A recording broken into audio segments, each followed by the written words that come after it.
nous on se bat avec Monsieur vous. Hein. Monsieur, vous êtes client de la Poste? Oui. Alors depuis l'ouverture du capital, êtes-vous satisfait des services de la Poste? Ah, les services... De quelle poste vous parlez? La poste service public ou la poste commerciale? Si vous parlez de la poste commerciale, là ici c'est un commerce. Au même titre que l'épicerie du coin. Exactement pareil. Hein, l'objectif c'est pas de rendre service au public, l'objectif c'est de vendre, de faire des bénéfices et puis d'engraisser les futurs actionnaires de la Poste quand le capital va être ouvert. Voilà. C'est dommage que la population ne s'empare pas de ça, parce que c'est décisif. C'est comme, disons, pour tous les services publics, c'est décisif pour les hôpitaux, c'est décisif pour l'eau, c'est décisif pour la Poste, c'est décisif pour le EDF-GDF. Voilà.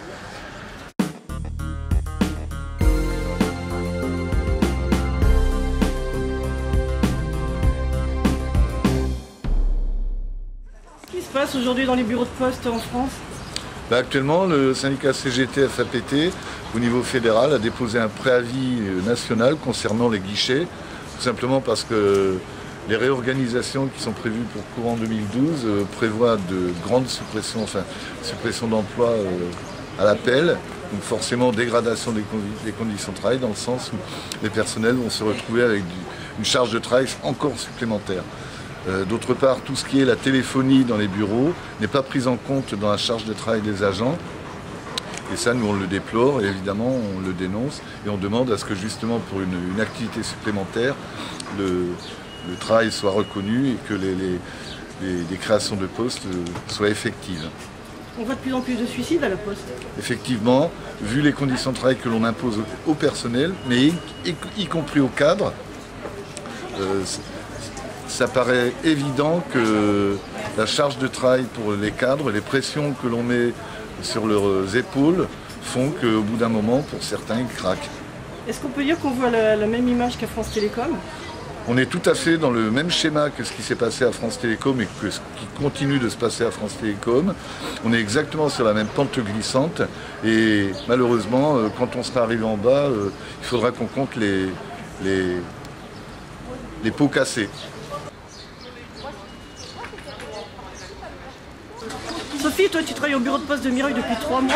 Voilà. Comment ça se passe concrètement pour toi? J'ai beaucoup de mal parce que ce que je faisais à Paris n'a rien à voir avec ici, et puis il y a tellement de choses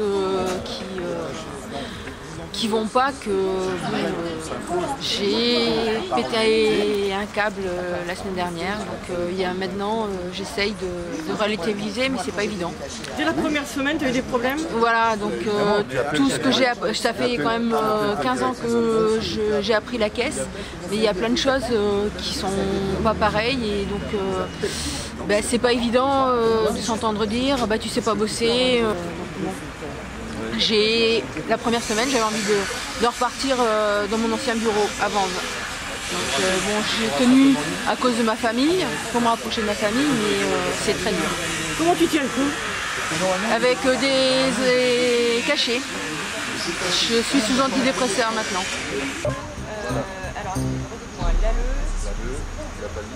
Service. Philippe, c'est quoi Lise?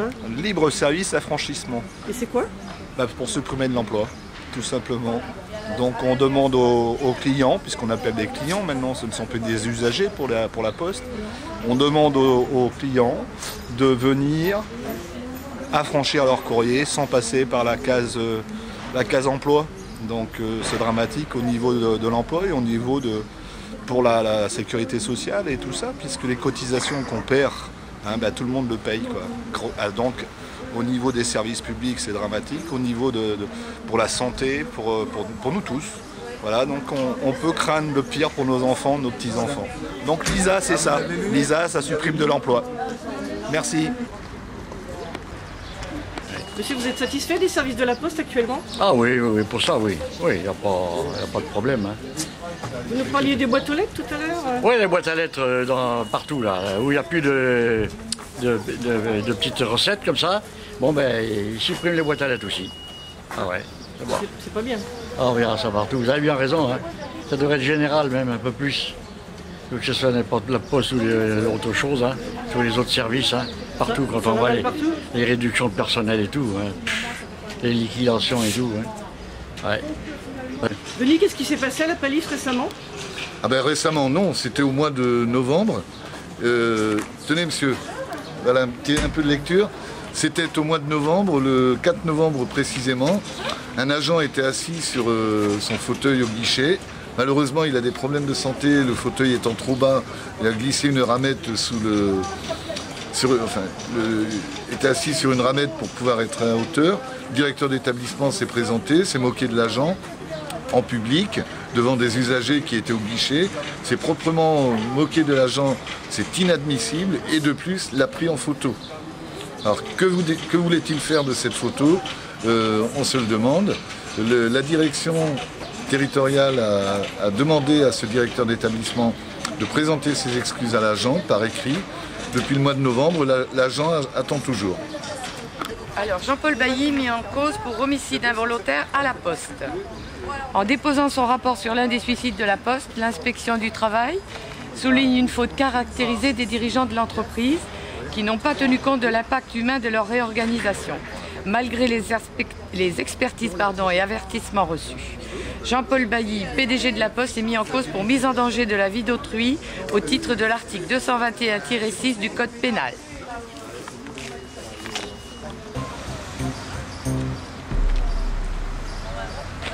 De bureau comme ça sans raison? Oui, c'est-à-dire que j'étais responsable du bureau de Portneuf, à La Rochelle-Portneuf, et je sentais bien qu'il y avait des choses sur moi, il y avait des choses qui se passaient, mais je ne savais pas quoi. Donc j'ai compris une fois que tout s'est terminé, on m'a demandé à l'amiable de me changer de bureau, malgré que je n'étais pas d'accord. J'ai demandé à avoir des écrits pour savoir quelles étaient les raisons pour lesquelles on voulait me changer de site. Et à ce jour, je n'ai toujours pas de réponse. J'ai même fait plusieurs courriers. J'ai même, lors d'une réunion, quand j'ai appris qu'il y avait un appel à candidature sur mon poste, j'ai demandé, moi, quels étaient les griefs qu'on me reprochait, qu'on me les écrive noir sur blanc. On m'a dit que c'était prévu, qu'on allait me répondre. Et à ce jour, donc, je n'ai toujours pas de réponse écrite. Et par rapport à ces griefs, j'ai relancé ma hiérarchie par 3 courriers différents parce que ma mouture de courrier ne satisfaisait pas mon DET parce que la façon dont je le formulais, je ne disais pas tout. Alors moi je disais bref, voilà, donnez-moi les raisons, mais j'avais besoin d'apporter des précisions qui allaient un petit peu à son avantage. Et il n'a jamais voulu les transférer à sa hiérarchie. J'ai même fait passer ça par un syndicat. Mais voilà, c'est resté vraiment lettre morte. Même par rapport à j'ai même rencontré la hiérarchie de mon DET, son N+1, à qui j'ai fait monter la chose. Et on m'a même proposé fin d'année dernière, moi, à mon tour, de me déplacer sans me dire... c'est comme si vous voulez, j'étais victime de quelque chose. Et on me dit, Monsieur Troussier, c'est à vous de bouger. Alors que moi j'y suis pour rien, si vous voulez. On a proposé de me déplacer et puis finalement ça s'est pas fait parce que moi j'aurais voulu dire ce qui s'était passé parce que j'en garde un petit peu à l'intérieur quelque chose d'amer. Vous n'êtes pas satisfait des services de la Poste? Maintenant il y a des distributeurs, on n'est plus avec la postière, tout ça qui nous renseigne, tout ça, c'était plus aimable, c'était plus... Il y a un manque de convivialité? Ah oui. Et je voudrais un petit peu redire mon vécu par rapport à ça, je ne l'ai pas encore dit. Je me suis fait suivre à un moment donné psychologiquement parce que ça a été dur. Et même suite à ce changement de poste d'office, j'ai même été hospitalisé, emmené par les pompiers, hospitalisé avec 3 mois d'arrêt de travail. Voilà, donc c'est vrai que la Poste de nos jours, par rapport à la Poste que j'ai commencé, à la date, à laquelle j'ai commencé, ce n'est plus la même chose. Et là, je me suis confronté par rapport à mon management d'avant, un management assez dur et sans pitié, où on fait on fait beaucoup de choses en dessous, on met une pression, c'est vrai que voilà. Le personnel n'est plus considéré? Considéré et moi j'ai fait beaucoup de travail, j'ai donné beaucoup pour mon bureau parce que je suis monté quand je suis arrivé à La Rochelle un petit peu dans un cas particulier. Moi on m'a supprimé mon poste, je suis arrivé à La Rochelle, j'ai réussi à me retourner, de faire un concours, avoir ce grade de 2-3 pour poster dans un bureau. Ça j'ai fait tout ça, j'ai donné du temps, si je comptais le temps qui m'était donné, on devrait des semaines et des semaines de congés. J'ai mis beaucoup de temps et résultat, voilà, une fois que les choses commençaient à rouler pour moi, que je commençais à m'habituer, pas eu de formation ni rien, j'ai tout appris sur le pas. Et au moment où on commençait un petit peu à gérer la chose, gérer le métier, on commençait à bien s'en sortir, c'est là qu'on vous donne un coup de pied dans les fesses.